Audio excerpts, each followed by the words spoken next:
If lately you feel like God's blessing isn't arriving, listen to this. Maybe it's not God. Maybe there's a door. And without realizing it, you close it every single day with a phrase you repeat, with an attitude you normalized, with something you do on autopilot while you wash your face or look at your phone. And here's the heavy part. What you call small is exactly what blocks the most. Stay with me, because in 1 minute I'm going to tell you the most common lock. It looks harmless, but it's the one that shuts you down the most. And if this is hitting you, write in the comments, I opened the door, not for me, so you can declare it for real. Today you're going to identify the blockage, understand why it drains you from the inside, and walk away with a simple way to break it, starting today. Because the truth is this, you're not waiting for a blessing, you're waiting to stop blocking it. Imagine this, it's night, your house is silent. You, on the inside, you lie down, and your mind stays awake. You replay what was missing, what didn't work out, what they promised you and didn't deliver, what you promised yourself and didn't deliver either. And in the middle of that noise, you do what you always do. You talk to God, sometimes with faith, sometimes exhausted, sometimes with one single sentence, because you don't even have strength anymore. And still, you feel like nothing moves, as if heaven is silent, as if life is the same scene on repeat. You try, you get up, you fight, and you end up in the same place. That's where many people get it wrong, because at that point the mind starts whispering dangerous things. Did God forget me? Am I not enough? Does it happen for others, but not for me? Listen to me calmly. God is not an emotional toy that loves you one day and ignores you the next, but there is something real, practical, daily, that works like a blockage. It's not mystical, it's simple, it's everyday life, and that's why it's so dangerous, because you do it without realizing it. Sometimes you don't need more strength. You need to remove what's in the way, like when the light is there, ready to come in, but you left the curtain closed. There's no lack of sun, there's a lack of opening. Today, I want you to see 5 locks that tend to sit on the same door. 5 small, daily, normal things that seem like nothing, but repeated, they become a wall. And I'm not just going to tell you what they are. I'm going to show you what they look like in your day, how they hide, and how to break them without making your life complicated. Stay until the end, because the last lock is the most treacherous. It doesn't feel like something bad. It feels like being responsible, and it's the one most people confuse. Before we get into the first one, I am going to give you a sign so you know if this is for you. If lately you feel any of these, you get irritated easily. You don't enjoy what you used to enjoy.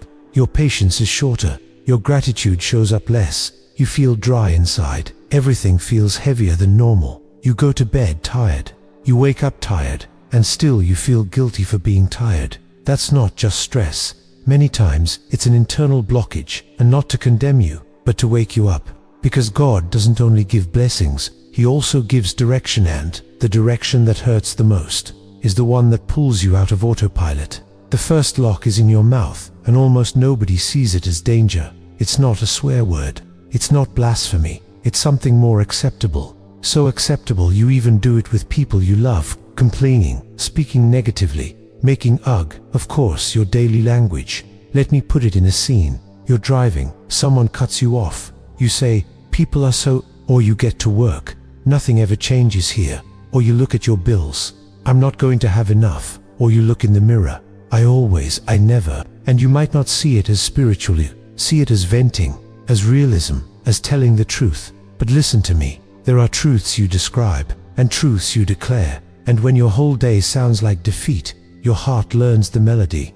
Even if you say, I do believe, your mouth trains your mind to live expecting the worst. And the enemy loves that, because he doesn't need to destroy you with one big hit. It's enough to train you to close the door daily, with your own language.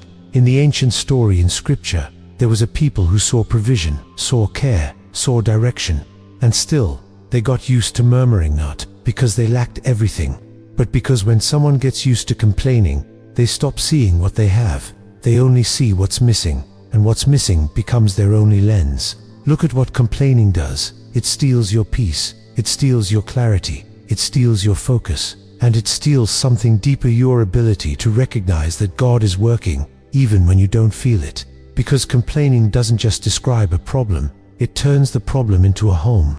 And here comes the uncomfortable part. There are people who ask for blessing with their mouth and cancel it that same day with that same mouth. They ask for peace and feed conflict. They ask for open doors and speak as if everything is closed. Now, I'm not saying pretend. No, this isn't about denying what's hard. It's about not making the hard thing your identity. I'm going to give you a simple key. Today, just today, run an experiment. When you're about to say an automatic complaint, change the sentence into a question. Instead of, "This is impossible," say, "God, what do you want to teach me here?" Instead of, "Nothing works out for me," say, "God, show me the next step." Instead of, "I can't," say, "Today, I do what I can do, and God does what I can't do." It's not magic, it's direction. It's aligning your inside. And if you're listening and it's finally clicking, don't leave, because I'm going to tell you something that sets you free. The problem isn't that you complain one day. The problem is when complaining becomes your main language. Now hear this carefully. A grateful life isn't a life without problems. It's a life that doesn't kneel in front of the problem. And you might say, "So I never say anything." Of course you do talk, let out what hurts, but don't turn it into your home. Do it this simply. Talk to God first, then talk to whoever you need to talk to. And in the middle, find one real gratitude phrase, even if it's small. God, today it hurt, but I'm still here. God, this feels heavy, but don't let go of me. God, I don't understand it, but I'm not leaving. Gratitude is not a cute emotion, it's a posture, and a posture opens doors. If this part is speaking to you, stay with me, because the second lock isn't in your mouth, it's in your chest, and it poisons you without you noticing.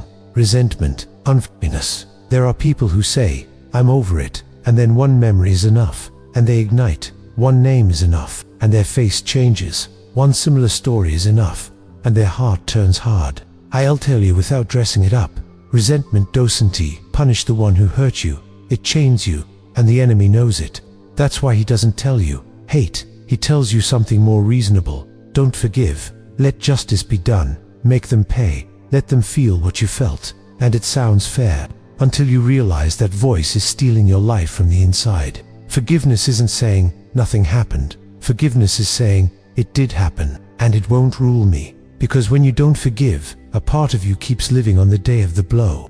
Even if your body moves forward, your soul stays behind.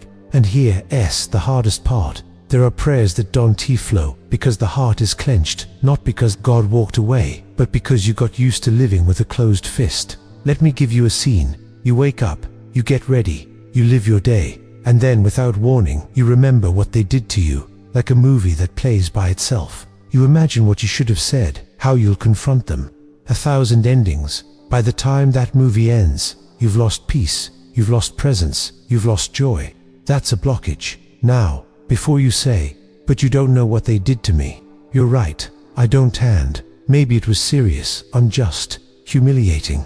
That's why forgiveness isn't an easy act, it's a brave act. And I'm going to tell you the most human, realistic way to start without pretending. Start with an honest sentence. God, this still hurts. God, I can't forgive with my own strength. God, I don't want to keep carrying this. And then comes the key. I'm not releasing it because they deserve it. I'm releasing it because I deserve freedom. If today you do something simple, the door begins to open, and it's an action that doesn't depend on the other person, it depends on you. Bring their name to your mind. Don't message them, don't confront them yet, just in your mind, and say, "God, I put them in your hands. God, I refuse to keep feeding this. God, teach me to let go." It feels small, but it's a key. And if it's hard, don't condemn yourself. Some things are released in layers, but release it, even a little, even today. If you're listening and you know resentment dried you out, comment again without shame.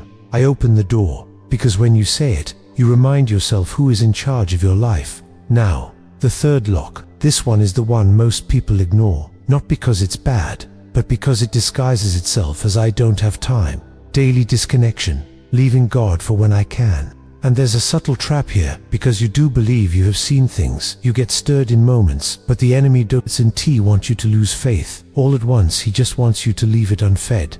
Let me put it in real scenes. You wake up and the first thing you do is grab your phone messages, news, social media. Your mind fills with voices, opinions, urgencies, comparisons, fears. And then, when you're already late, then you say, God, be with me, and of course God is with you, but you already filled yourself with noise.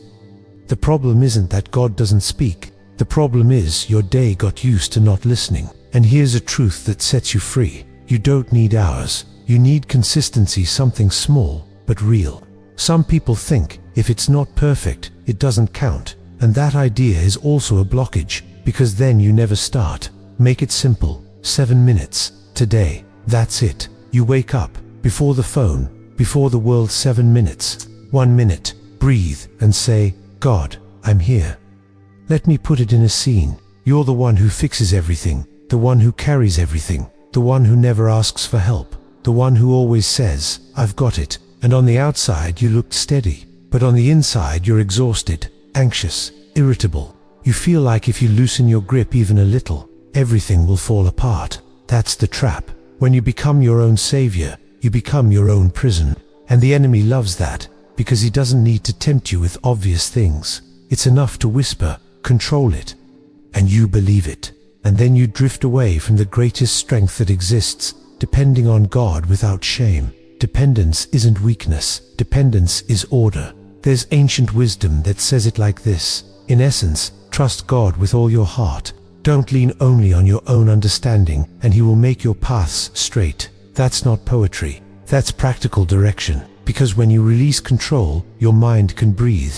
When you surrender pride, your soul can rest. When you say, God, I need you, the door opens. Now, pay attention. Surrender isn't crossing your arms and doing nothing. Surrender is doing your part, without believing you own the outcome. Here's a concrete key for this. Today, write mentally 3 things you're trying to control. 3, just 3, and say, God, I give you this. Not with emotion, with decision. God, I give you my future. God, I give you my family. God, I give you this debt. God, I give you this illness. God, I give you this fear.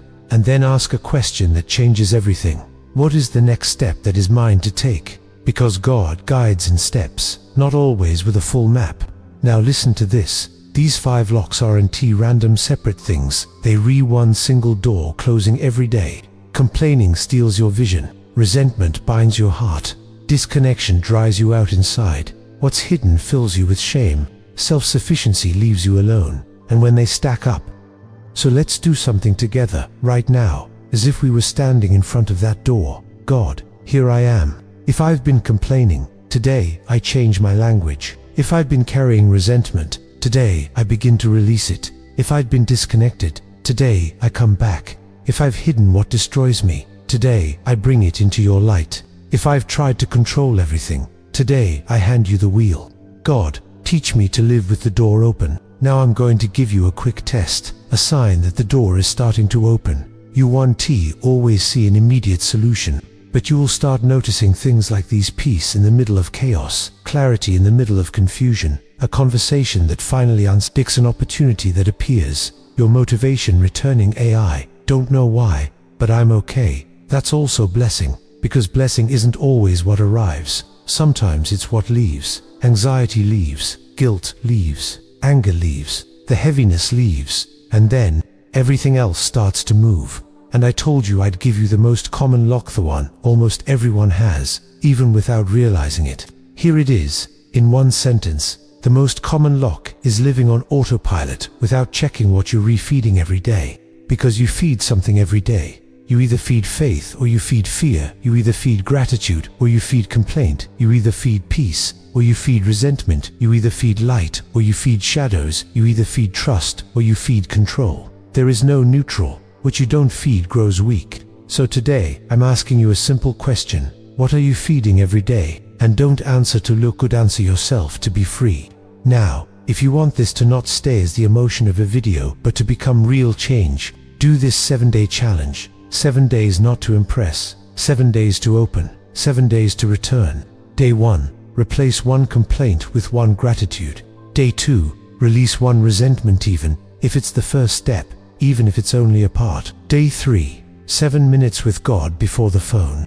Day 4, bring into the light what you're ashamed of first with God. Day 5, surrender control of 3 things. Day 6, repeat what was hardest for you. Day 7, thank God for what changed inside you. even if the outside is still in process. If you do this, I'm not promising a perfect life. I'm promising something better, an aligned life. And when you're aligned, doors open with less force and more peace. Now I want to speak to someone specific, to you who's been waiting for a sign for a long time, to you who feels behind, to you who compares yourself, to you who says I should be better by now. Listen, God doesn't work on the clock of your anxiety. God works with purpose. And if today He confronted you, it's because He's still forming you. If today He spoke to you, it's because He didn't let you go. There are good plans over your life, plans for a future, plans for hope even if today you can't see them fully. But those plans don't enter through closed doors. They enter when you decide to open.